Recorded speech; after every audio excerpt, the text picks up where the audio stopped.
I poured the Polynesian sauce on top of it and like stirred it all together. See, just can't leave these alone. The mac and cheese is good as it is.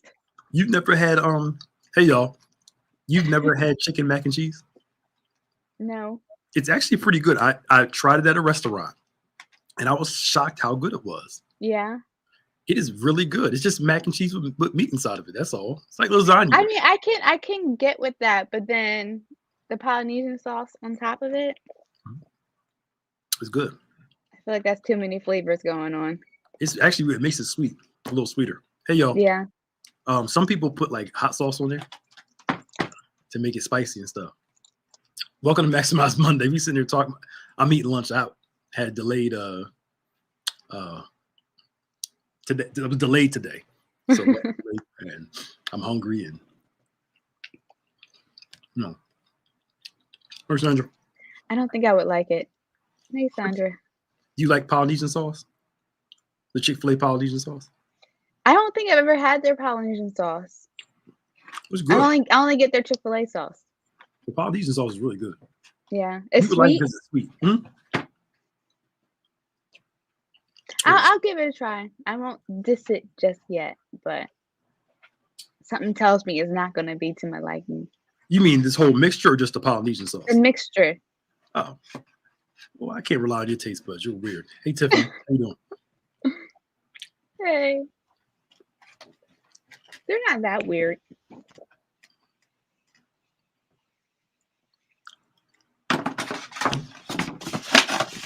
Hey, Kife. Hi, Kife. How y'all doing? Well, we told y'all when we moved this to 12, it might be a chat and chew sometimes. So I know. I wasn't prepared. I didn't eat my breakfast yet, so I should have cooked up a pancake or something. So you can be weird and slice them all in In triangles. instead of just cutting it and just eating. You got to slice it all in even No, there's. in That's even harder. slices. Yeah. Weirdo. How y'all doing? Come on in so we get started on serious conversations. Kevin, join us today or that's next week? Next week, probably. You're just stuck with me today, Pastor Nick. Oh, the agony. The agony. Welcome, everybody, to Maximize Monday. We're so glad that you can join us on this lovely Monday afternoon. January, yo, it's like really the second week of January. It's going quick. I know, time's gone already. Hey, Sid. What's up, Sid? Yeah. How you doing? Time is gone. I know. It's something. But God's good, and we're just glad that you all have joined us this morning. And we hope that God's blessing will be on you, and you will have a great day today. As always, as I posted earlier today, some Mondays I had to remind myself, this is still the day the Lord has made. We'll rejoice. Because part of me's like, let me stay home today. I did not feel like coming in today. Yeah, Mondays are always just a little bit rough. Just a little bit. Yeah, I mean, it depends. You know, some Mondays are cool, some aren't. So before I had kids, it used to be more relaxing. What's up, Darrell? Yeah. It used to be more relaxing. I had to do a whole bunch of stuff. I can take my time, get in when I want, when I'm ready, go to the gym before COVID, and before kids. Mm-hmm. You know, these children change your whole life. So y'all come on in and share. Don't forget, Rami, I got to send you something for Friday and see if we'll do it. I don't know if y'all bougie millennials can relate to it. We'll see. So last week we started talking about possibilities. Mm-hmm. And I can't remember the whole conversation. We kind of talked about a lot about those 5 or 6 things. I can't remember what they are. Go back and watch last week's one. Right. That we all need to consider. I think something we alluded to in the discussion yesterday with Bishop was we want everything to be a miracle. And that's not how God works all the time. Mm-hmm. God will give you a plan. He'll ask you to sacrifice. You know, he exposes the possibilities. Oh, cool. We got food bank this Friday from 9 a.m. to 1. All right. So if you need food, the family in need of food, not because you don't feel like going shopping, but in need of food, we have a food bank this Friday from 9 to 1. have we mapped out, okay, this is possible, this is what it's going to take for me to get there. Mhm. You know, this is what's going to cost. If I want to write this book, it's possible. What do I have to do to get there? Write, study, you know, etc. Yeah. The other thing, which is big, is are we willing to pay the price to reach said possibility? Mhm. And a lot of people, it's not that we, how can I say this? It's not that we lack passion and desire. We lack commitment and sacrifice. Yeah. I think that's the biggest one right there. Is the lack of Definitely. commitment, lack of sacrifice. Because there's things that we don't want to let go of that we know we need to let go of in order to get to where we want to be, Yep. and that can be a major hurdle. Yeah, and what we're basically saying is that the price is too high to pay for what God has for us. That's basically what Mhm. we're saying. Really, when you think about it, like Yeah. God has this whole life for me, and this is too high of a price. I don't want to pay that price to be that person or to Mhm. achieve that thing. But if you look at really Christianity is a life of sacrifice. Take up your cross and follow. Right. If any man comes after me, he must die to himself first. It's a life of sacrifice. And in order to achieve what you want to achieve, there is a huge sacrificial element to it. Mhm. And the question is, are we willing to pay that price to go through that process to get? Again, it's not that most of us, we don't lack talent. We have desire. Right. Problem is we don't go through with the desire. Or watch this, we live off passion alone. And then when we're struggling with our passion, since we have no commitment, we drop out. But commitment will Mhm. keep you when passion isn't working right. Mhm. When our desires are off, commitment will keep us in. You know, commitment will keep us moving forward. Yeah. And I think something that you and Bishop spoke on yesterday was just the process. Just the process of that. It actually takes time and work and effort to, make things happen. Sometimes Yeah, scares people off. But it's not always about the instant gratification because sometimes it takes that trial and error, beating your head up against the wall until you get to where you're trying to get to. yeah, yeah. It, and knowing that, something we talked about last actually yesterday. Um, it takes time also, Mhm. and most of us don't want to take the time. We want to be an overnight sensation, which is absolutely ludicrous, because there is no such thing as an overnight sensation. Yeah. There's no such thing as that. The people that we admire, we think they came out of nowhere, but they've been working at it for years. You're just figuring out who they are. Mhm. The world is finally seeing who this person is, but they've been doing it for a long time. Yeah. Most of the people who are really good at what they do, they're in that 20 plus range of 20 plus years of doing it. Mhm. You know, that's the thing. We caught them and noticed them when they've been refined, made new, perfected, and they're Mhm. like, "Yo, where did they?" Going through some things. Right. If you listen to their first sermon or look at their first business or whatever, it just compared to where they are, it Yeah. light years away. Mhm. So are you saying something? Yeah. No, it's true. And I think sometimes we take for granted like the early process of the process because we get nitpicky and we compare ourselves to how someone is after, like you said, those 20 years of experience. And so we just shut down, Yeah. and you're not allowing yourself the time to get there. Yeah, And because you're not, go ahead. I mean, you're kind of skipping a little bit too. Oh, sorry. No, you're okay. It's not your fault. You can't control the internet. Um, uh, I hear you, but your face is kind of like you're talking, but you're frozen. Like, Well, that's how I am in real life too. So, um, but hey, Helene, how you doing? Hey, Sonia. So, I mean, it requires that willingness to sacrifice. Now, there are some people. To answer Sid's question, he said some take the term life of sacrifice to the extreme. How do people figure out how to correct balance? Now, Mm. Let's work this out. When it comes to God and our salvation, God doesn't ask for part of us. He asks for all of us. Yeah. So our constant life is a life of sacrifice, giving up our lives so we can experience his life, dying Hmm. daily to us so we can experience the life that God has for us. And the Bible consistently shows us that when we do this, the life he can give us is far greater than the life that we could ever give ourselves. Yeah. Because if you save your life, you'll lose it. But if you lose your life, you'll gain a whole nother one. Hmm. So there is that life of sacrifice. So I'm going to take it to business in a minute. But when it comes to our walk with God, God wants all of us. Paul, I'm Hmm. crucified with Christ. Hmm. Nevertheless, I live. He didn't say part of me. I'm crucifying all of me Hmm. so I can live for him and with him. I'm Hmm. giving up everything to follow Jesus. Evangelist Maya, you've been elevated. I'm giving up everything. Oh, praise the Lord. Come on, call her, call her. Giving up everything to follow Jesus. Right now, as it relates to like business and career and stuff, balance is an ebb and flow. Hmm. You know, you can't give anything 100% because that's too much tension.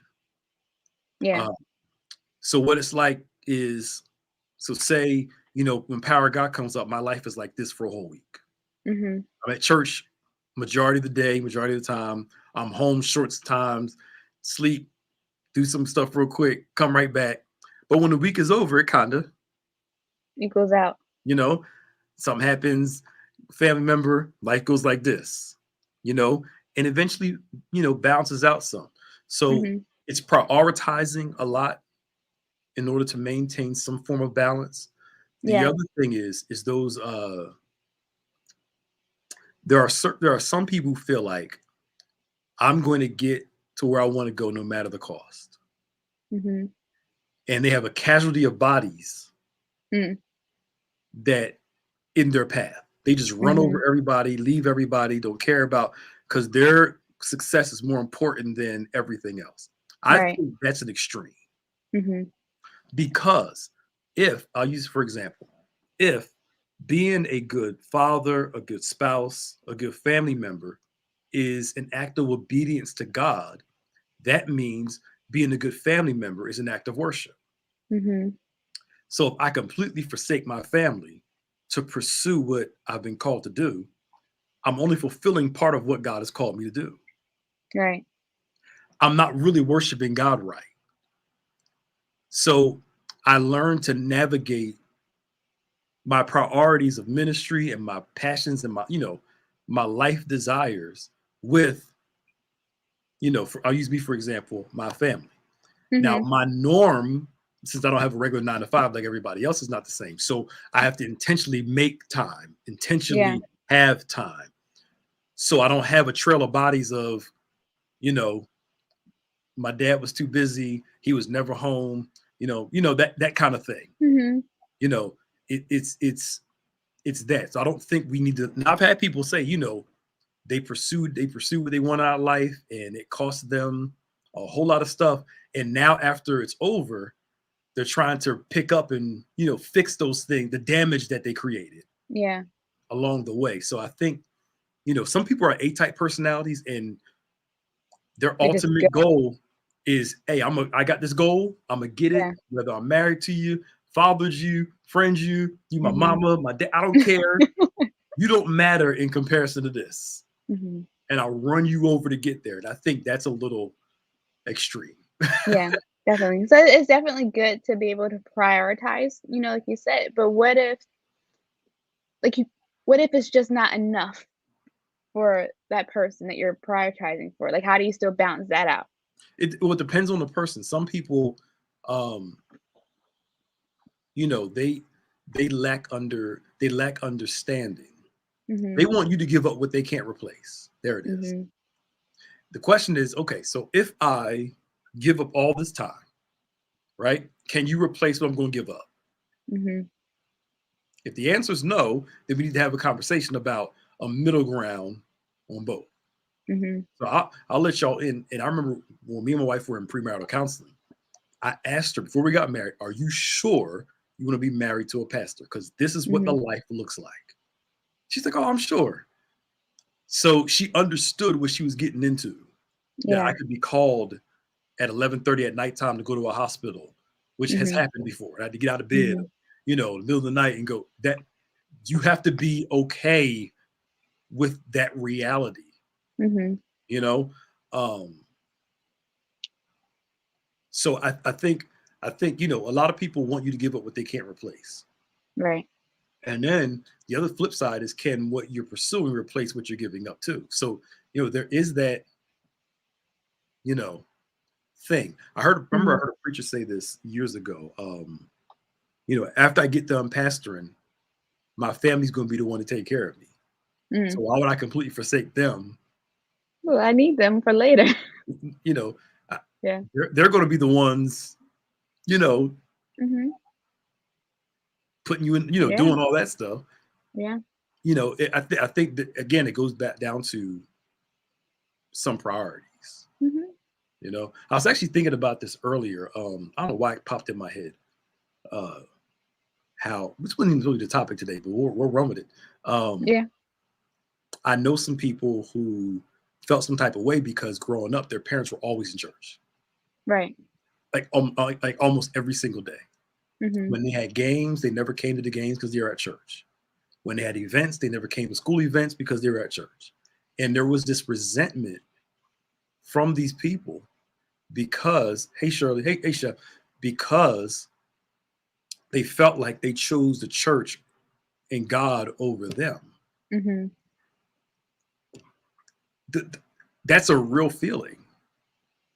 The balance is, or learning the balance is, trying to prioritize both. Okay, I'll be here for this, but then I'm going to come to your game, or I'll be there by halftime. And that intention across the board is important. But if you Yeah. sacrifice, what I'm trying to get to, especially like those of us in ministry, is that we can't use God to sacrifice our families. And Yeah. even those in corporate America too, same thing. They Mhm. do the same exact thing. But some jobs are demanding, and you have to. I'm raising my kids. You got to leave again? Yes. But I'm teaching them now. Why do I have to leave? You want food, right? Yes. Mhm. You asking me for this, right? Yes. How else can I get it? You got to go to work. All right, cool. So, Yeah. you know, trying to get them. This is what our norm is. Can't go by everybody Mhm. else's house, but this is our norm. But I wonder though if there's a disconnect between church and going to church as a family. Does that make sense? Mhm. Because just thinking about my upbringing, like I was in church all the time too, with my parents So was I.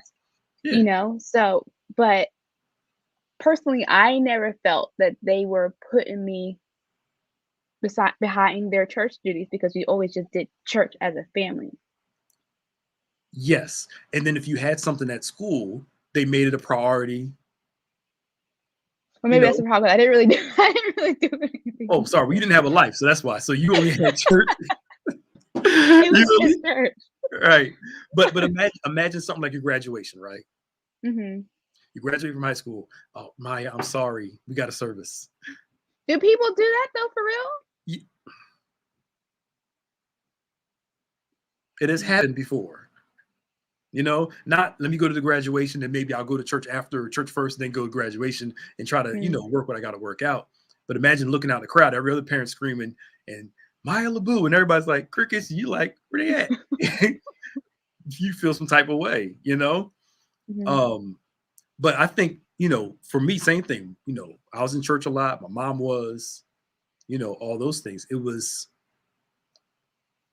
I think there's something to doing stuff together that Mhm. does help out, but I don't know how we got off of this point, but I don't know. I think the norm is different. So as a pastor, I'm not home a 9 to 5 like everybody else. It's just not the reality of the situation. So I make the most of the time that I have with the norm that we have, Mhm. you know? Yeah. So again, it goes back to learning how to, look, we about to get in trouble here, balance the whole thing out and still be good followers of Christ, good leaders in church, or good leaders in our career, or good Mhm. leaders in, business or whatever you do in your corporate world, and still recognize our family and our personal lives are important also. Because not only do we glorify God by coming to church, being a good steward, being a good employee, we also glorify God by being a good steward of the relationships we have also. Yeah.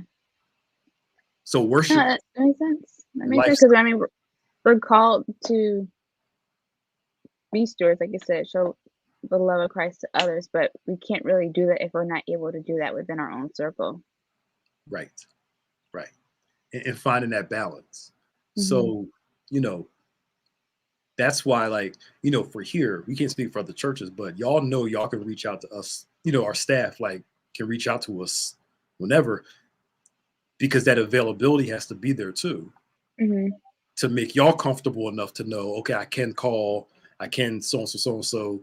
And, you know, we're very agreeable. As you see yesterday, Mm-hmm. you said, can you just do this? And he was like, okay. And just, you know, just tell me what you want and we'll make it work. Mm-hmm. But I think that, but see, that helps with the comfort and the stewardship of our relationships too, because that's a part of worship also. Being Yeah. a good employer, a good employee is a part of worship also. So worship is a whole entire lifestyle, not just part of our lifestyle. Yep. Not just within the church pews, because sometimes people turn it off when they leave those doors. Yeah, yeah. And learning how to do all of it. We're supposed to be talking about I'm possible, but we I know are. possibilities. We are though, because we're It's talking about the possible sacrifice to, part of it. yeah. Uh-huh. We're talking about the sacrifice part of it. It's gonna cost something, but you know, you have to pick it. What do they say about regret? Regret weighs tons or something like that. You gotta pick the thing that you can live with, if I can say it like that, Yeah. and learn to Can you hear me? I can hear you. Okay, that's better. I couldn't hear you. Good. Yeah. Um, So learning. Sorry, good. again, Amber had a question. How do you not get mentally fatigued on the divide and trying to balance, say, church, work, family, etc.? Well, a few things. The Bible says in Psalm 23, He restores my soul, Mm-hmm. which means that along the journey, there are going to be times when you get tired, mentally, emotionally, physically. And that's what we need the Lord to restore us when we get tired on Mm-hmm. the inside. So it's not that we will never get mentally fatigued. It's just what we do when we get mentally fatigued. Mm-hmm. Now, sometimes the mental fatigue comes from your body telling you, sit your hips down for a minute, take a Mm-hmm. nap, right? Because there are times where I'm like, okay, I'm gonna sleep in today. I'm gonna try to sleep in, and I'll start my work after I sleep in. Yeah. And that extra hour gives me more of a boost. I feel better to go out and do what I got to do. Mm-hmm. So you got to think about that too. We're interrelated. Your body, soul, and spirit, all that's connected together. Yeah. And one affects the other, because scripturally, actually, they're seen as one thing. What makes us human is that we have a body. We're body and soul. We're Mm-hmm. connected. Mm-hmm. We're integrated beings. So knowing when to, something I started doing again. God's okay with you having something to help relax you besides prayer and reading the Bible. I know some people may call me sacrilegious here, but it's true. Something healthy. Right, something healthy. So you prioritize prayer, you prioritize spending time with God, you prioritize scripture, and then maybe you'll spend a half hour doing something that's mindless. Mm-hmm. I'm back to reading. I'm reading Harry Potter now. Those 30 minutes of reading takes my Yeah. mind off of, and I just kind of engrossed in this world. Mm-hmm. And that's a mental break. I'm not putting that before spending time with God, but it's just something that I But I do. think sometimes people feel guilty in that there is that need there that you have to take a step back. Here it is. The Bible says, remember the Sabbath and keep it, right? Mm-hmm. Why do we, when we look at the Ten Commandments, Mm-hmm. why do we look at don't lie as literal, don't covet your neighbor as literal, all, but then when it comes to the Sabbath, oh, that's figurative. Mm-hmm. Obviously, God's trying to show us something, that rest, a Sabbath, a moment where there's rest in the break, is to show us that we don't live off our hard work. Yeah. That's really what it is. We live off the grace of God and his provision for us. So, do we have a Sabbath? You may not be able to have a whole day to relax and do nothing, Mm-hmm. but you could take a few hours and say, you know what, this is my few hours just to Mm-hmm. take a break. I'm just saying, why do we take all the other 9 commandments literal and then that one and Yeah. just say, Mm-hmm. it's okay to take a break sometimes, as long as it doesn't get in the way of your priorities. Well, maybe it comes down to that we don't really value ourselves to say, okay, we need to take this time. Yeah, and just say, cool, today's I have times where it's like, okay, it's okay. I have times where it's like, I will let some calls go to voicemail unless it's really important. I'll call you Mm-hmm. back when I'm done. But right now, this is my time Mm-hmm. to read or watch a movie, or whatever. There's nothing wrong with that at all. So, but I think mental fatigue is a part of the process at times, and then what we do with it, asking God to Mm-hmm. restore our souls, asking him to Mm-hmm. refresh us when we're tired on the inside, asking him to work all that stuff out. All that is very important to helping us with our mental fatigue. And, Mm-hmm. I think a lot of us were taught just push through everything. Yeah. And then eventually, you keep pushing, Mm-hmm. and then something in you's like, sit your behind down. Yeah, because Yeah. I feel like it can be seen as a form of weakness, and no one wants to come off as not being able to do something, so they just keep on pushing. But like you said, that's not healthy in the long run, It's not and healthy. I think it makes you less productive. Yeah, it could. I know when I go on vacation, I can't wait for COVID to be over so I can go on vacation. When I come home from vacation, I'm more refreshed. I may not feel like working, but I feel a little Mm-hmm. more pep in my step to, Right. um, it's different. Jesus, you will often see him going aside to pray or going aside to sleep. Mm-hmm. It was like, obviously he's teaching us something. Yeah. If he can go aside to pray, go aside, take a nap. Mm-hmm. Try to. Some days you may not be able to. Yeah. I'm sorry, I'm gonna put an organ behind you.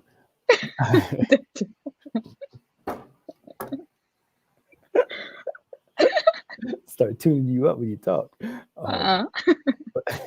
But that's actually a good question though. So you don't push yourself. I believe in pushing ourselves. I believe God gives us the strength to do stuff. We can do all things. We can do all that. But I think, if God tells us to honor the Sabbath in a figurative way, because there is a figurative way also where it's a lifestyle for a believer, Mm-hmm. but he also embedded in there for a purpose. You don't live off your work, and everything you have doesn't come from how hard you work. Remember, Mm-hmm. I provide for you. Mm-hmm. So work hard. Work hard. If you got to stay up late, do what you got to do. Work hard. Yeah. Do all that good stuff. And also the thing too, you know what? Working hard, eating right helps you work harder too. I knew you were gonna say something about that. I'm just saying it is. Yeah, It is. it's true. Eating right makes you feel better, you work better, you feel better, all that stuff. Yeah. And a lot of people, you gotta learn to turn your phone off sometimes too. Put it down. It ain't no emergency. I'll answer this email later. People think because you Mm-hmm. got a cell phone, you have to immediately answer them. And I'm like, unless it's like certain people get, yes, I will pick up the phone in a heartbeat, but sometimes I'll get it later. Have you discovered focus mode yet? What's that? your phone automatically goes on silent. Like you can set scheduled times of when to not be disturbed. No, I haven't done that yet. Well, I'm me. I can see it and won't feel bad at all. I just let it go to voicemail or I'll respond to it later. You know, I don't feel Mhm. that. I don't feel that pressure. Yeah. I know that sounds bad. I just honestly don't. I don't feel the pressure. That's good though. It's good because I'll speak for myself. So I've become too attached to my phone. If Mm, I forget it, I'm missing a limb or something. mm. As you're on your phone right now. Yeah, well, I forgot. Something happened. I forgot to. I have Uh, to see if I got to send somebody. but yeah. Um, but I think that. Oops, tomorrow. But It, I keep mine on just in case somebody calls, something happens. I need to be able to get mhm. respond to the call. So, but our electronics, the more technological we become, and the more we can quickly interact with each other, the more we're going to have issues emotionally because it's just there was something to calling somebody's house back in the day, and you wouldn't hear back from them until they got home and heard your voicemail. Mhm. It was a wonderful thing. Yeah. It really was, and you just had to wait. Mhm. Now, I mean, I thank God we got cell phones. We can get to people faster if something happens. But I think there was something to being able to disconnect back in the day where Mhm. you actually could live life. I miss events where people will go and actually enjoy the event and no cell phones were out. I'm guilty of that though.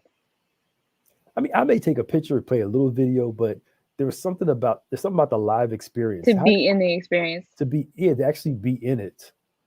You can take a picture, take a little small video to document it, but people got their cameras out the whole like how you enjoy this thing really if you just or because we want to put it on the gram or all that stuff. It's like just Yeah. You gotta relive it. You gotta relive the moment. no, I mean I don't mind some pictures, some videos, but I'm talking about the whole event. You miss the power of the event and the nuance of it Yeah. if you're preoccupied with your phone out. It just Yeah. anyway. I gotta go soon. But to experience the possibilities of life, um, A rotary phone. what sacrifices need to be made in order to get there? Time, sleep, Mhm. um, some things. What does that require to reach that goal? And Yeah. knowing how And to balance that. this might be a topic for another time, but I think letting go of the resentment of making those sacrifices or even resentment of the process, because I feel like that can hold us back too. We can talk about that next week Yeah, if you remember. I Yeah, remember. because most people resent the process. Hmm. They don't like having to do certain things Hmm. to get there. Yeah, Um, and they don't appreciate the journey. yeah, and, and I get it. There's some things I don't like. Some things I don't enjoy the process at all. I enjoy the results, not the process. Hmm. You know, I enjoy that. That's what I enjoy. Yeah, Um, and when you learn to enjoy the outcome, it helps you manage the process better. hmm, You know, and I think that's important. yeah.